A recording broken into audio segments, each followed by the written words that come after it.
मेरा नाम सुमित्रा है। मेरी उम्र 66 वर्ष हो चुकी है। एक लंबे समय तक स्कूल में अध्यापन कार्य करने के बाद अब मैं एक रिटायर्ड जीवन बिता रही हूँ। मेरा एक ही बेटा है जिसका नाम है राहुल। वह 42 वर्ष का है और इंग्लैंड में रहता है। जब मेरे पति का देहांत हुआ तब मैं केवल 36 वर्ष की थी और मेरा बेटा मात्र 12 वर्ष का था। अपने मासूम बच्चे के भविष्य को देखते हुए मैंने कभी दूसरी शादी के बारे में नहीं सोचा। मैंने अकेले ही राहुल की परवरिश की और उसे कभी किसी चीज़ की कमी महसूस नहीं होने दी। मैं हमेशा उसकी हर जिद, हर इच्छा पूरी करना चाहती थी ताकि उसके मन में कभी यह टीस न रहे कि अगर आज पापा होते तो मेरी यह ख्वाहिश अधूरी न रहती। मैंने अपने बेटे को शहर के सबसे बेहतरीन स्कूल, कॉलेज और विश्वविद्यालय में पढ़ाया। फिर उसे उच्च शिक्षा के लिए इंग्लैंड भेज दिया। इन सारे खर्चों का बोझ मैंने अकेले अपने दम पर उठाया। इस आपाधापी में मुझे कभी खुद की तरफ देखने का मौका ही नहीं मिला। मेरी जिंदगी का एकमात्र लक्ष्य अपने बच्चे को सफल देखना था। समाज में सफल माँ कहलाने का एक अलग ही दबाव होता है। पिछले हफ्ते बाजार में अचानक मेरी एक पुरानी सहेली कविता से मुलाकात हुई। उसके बेटे का नाम आनंद है। वह और मेरा बेटा राहुल एक ही स्कूल में पढ़ते थे। राहुल की आनंद से कभी ज़्यादा बातचीत नहीं रही और इसकी वजह कहीं ना कहीं मैं ही थी। मैं हमेशा चाहती थी कि राहुल सिर्फ उन्हीं बच्चों के साथ दोस्ती करे जो पढ़ाई में अव्वल आते हैं और जिनमें आगे बढ़ने की होड़ हो। मुझे लगता था कि इससे वह अपनी पढ़ाई पर ज़्यादा ध्यान दे पाएगा। कभी कभी कविता कहती भी थी, देखो सुमित्रा, हम दोनों कितनी अच्छी सहेलियां हैं और हमारे बच्चे भी एक ही स्कूल में पढ़ते हैं, फिर भी इनमें दोस्ती नहीं हुई। कविता का बेटा आनंद हर कक्षा में बस औसत अंकों से पास होता था, लेकिन उसे खेलकूद का बहुत शौक था। वह स्कूल की हर गतिविधि में हिस्सा लेता था, स्कूल की पत्रिकाओं में लिखता था और चित्रकारी भी करता था।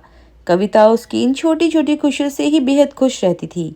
मैं मन ही मन हंसती थी और सोचती थी कि भला इन सब चीज़ों से क्या हासिल होगा। कविता अक्सर कहती थी, मेरा बेटा कम से कम फेल तो नहीं होता, हर कोई क्लास में फर्स्ट तो नहीं आ सकता ना। वह पढ़ाई में भले ही थोड़ा कमज़ोर है, लेकिन उसके बाकी काम कितने खूबसूरत हैं। तब मुझे कविता की बात नासमझी भरी लगती थी। मैं सोचती थी कि जो माँ अपने बेटे को पढ़ाई से हटाकर इन फालतू के कामों में समय बर्बाद करने देती है, वह उसका भविष्य खराब कर रही है। खैर, राहुल ने स्कूल के बाद एक प्रतिष्ठित कॉलेज में दाखिला ले लिया और आनंद का दाखिला एक बेहद साधारण कॉलेज में हुआ। इसके बाद जैसे अक्सर होता है, हमारा संपर्क टूट गया। पिछले हफ्ते जब मैं बाजार में कुछ सामान खरीद रही थी, तभी अचानक एक लड़का मेरे सामने आया और बोला, मौसी जी, आपने मुझे पहचाना? मैं आनंद। मैं सचमुच उसे पहचान नहीं पाई। आखिरी बार जब मैंने उसे देखा था तब वो स्कूल खत्म कर कॉलेज ही जा रहा था। आंखों में वही बचपना था और अब वह एक मुकम्मल भद्र पुरुष लग रहा था। आनंद मुझे कविता के पास ले गया जो एक दुकान में बैठी थी।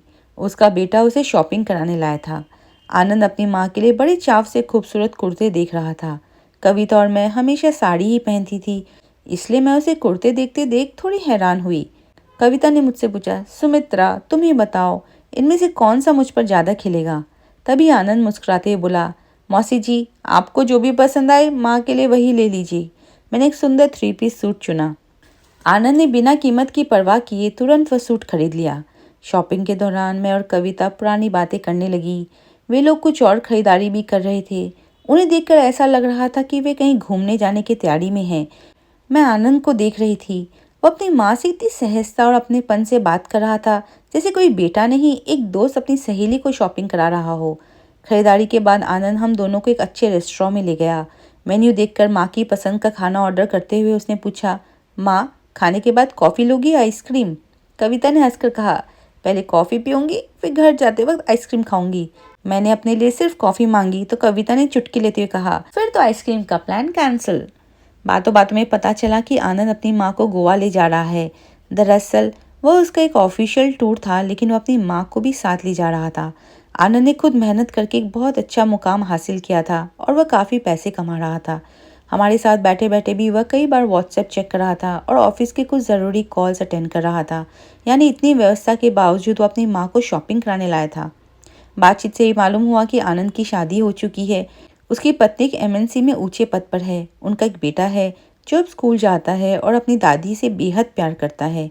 कविता अपने उसी बेटे और बहू के साथ रहती थी। मैं तो बाजार सिर्फ चादर और रोज़मर्रा का कुछ छोटा मोटा सामान खरीदने आई थी, लेकिन उस दिन मैं कुछ खरीद नहीं पाई। मेरा मन अजीब सा हो रहा था। मैं बस आनंद को देख रही थी कि उसने कितने लाड प्यार से अपनी माँ को संभाल रखा है। चप्पल की दुकान पर उसने खुद अपने हाथों से अपनी माँ के पैरों पर चप्पल पहनाकर देखी। कविता कीमत देखकर झिझक रही थी, तो आनंद ने बड़े प्यार से कहा, माँ, तुम कीमत क्यों देखती हो? तुम बस ये देखो कि तुम्हें आराम मिल रहा है नहीं। आखिर में आनंद एक धूप का चश्मा यानी सनग्लासेस दिख रहा था। कविता ने पूछा कि ये किसके लिए है, तो आनंद बोला, माँ, ये तुम्हारे लिए है। जब तुम गोवा के समुद्र तट पर घूमोगी तो धूप तुम्हारी आंखों में चुभेगी, इसलिए ज़रूरी है। अपनी सहेली और उसके बेटे के बीच का ये अगाध प्रेम देखकर न जाने क्यों मेरा दिल बैठने लगा। भीतर ही भीतर मुझे एक अजीब सा छोटापन महसूस होने लगा। बार बार ऐसा लग रहा था जैसे मैं जिंदगी की बाजी हार गई हूँ। मैं एक ऐसी सफल माँ हूँ जिसने अपने बेटे को इतना ऊंचा और कामयाब तो बना दिया कि वह बेटा कभी लौटकर उसके पास नहीं आ सकता। मैं सचमुच हार गई थी। इसी बीच आनंद ने मुझसे राहुल के बारे में पूछा और उसका नंबर मांगा। मैंने बात टालते हुए कहा, नंबर तो घर पर डायरी पे लिखा है, अभी याद नहीं। असल में सच यह था कि अगर मैं राहुल की मर्जी के बिना उसका नंबर किसी को दे दूं तो वो बहुत नाराज़ हो जाता है। वह हमेशा मुझसे कहता है, मम्मी, मैं बहुत व्यस्त रहता हूँ, मुझे फालतू कॉल्स के लिए परेशान मत किया करो। मुझे आज भी समझ नहीं आता कि वह भारत और इंग्लैंड के समय के अंतर को मेरे साथ क्यों नहीं तालमेल बिठा पाता। आनंद ने अपनी गाड़ी से मुझे मेरे घर छोड़ा। विदा लेते समय उसने मेरे हाथ में एक शॉपिंग बैग थमाया और कहा, मौसी जी, ये आपके लिए है। मैंने देखा उसमें मेरे लिए भी बिल्कुल वैसा ही सूट खरीदा था जैसे कविता के लिए लिया था। आनंद ने मुस्कुराते हुए कहा, आप दोनों सहेलियां किसी दिन एक जैसा सूट पहनकर घूमने जाना। मैंने बड़ी मुश्किल से अपने आंसू छुपाए। आनंद ने आगे कहा, मौसी जी, मेरा नंबर रख लीजिए, जब भी मन करे मुझे फ़ोन कीजिए, मैं खुद आकर आपको हमारे घर ले जाऊंगा। जब मैंने कहा कि तुम लोग तो गोवा जा रहे हो, तो आनंद ने तुरंत जवाब दिया, मौसी जी, आपके लिए मैं हमेशा फ्री हूँ। आप घर पर अकेली रहती हैं, आप ही हमारे साथ गोवा क्यों नहीं चलती? वहाँ अच्छा लगेगा, शांति मिलेगी, माँ को भी आपका साथ मिल जाएगा। मैंने कुछ पल सोचा, क्यों ना मैं भी उसके साथ गोवा चली जाऊं। मैं वहाँ समुद्र देखने नहीं जाऊंगी, मैं तो बस यह देखने जाऊंगी कि एक बेटा अपनी माँ से कितना बेपनाह प्यार और उसकी देखभाल कैसे करता है। मैंने आनंद से कहा, कविता से मिले बहुत दिन हो गए हैं, मुझे भी तुम लोगों के साथ जाने में बहुत खुशी होगी, लेकिन मुझे एक बार राहुल से बात करनी होगी। मैं आज रात उससे बात करके कल तुम्हें बताती हूँ। मेरी बात सुनकर कविता भी हैरान रह गई। उसे उम्मीद नहीं थी कि मैं इतनी आसानी से मान जाऊंगी। उसने मेरा हाथ पकड़कर कहा, सुमित्रा, प्लीज़ ज़रूर चलना, मुझे बहुत अच्छा लगेगा। उनके जाने के बाद जब मैंने अपने अंधेरे कमरे में कदम रखा तो मुझे आज वह कमरा और भी ज़्यादा अंधकार में लगा। मैं सोचने लगी कि कल रात ही तो मेरी राहुल से बात हुई थी। उसने अपने पसंद की लड़की से इंग्लैंड में ही शादी कर ली। उसने मुझसे कहा था कि इंग्लैंड से भारत आना बहुत जोखिम भरा और खर्चीला है, इसलिए देश आकर शादी करने का तो सवाल ही नहीं उठता। मैंने फ़ोन पर ही उन्हें आशीर्वाद दे दिया था। अब उनकी एक छोटी सी बेटी है।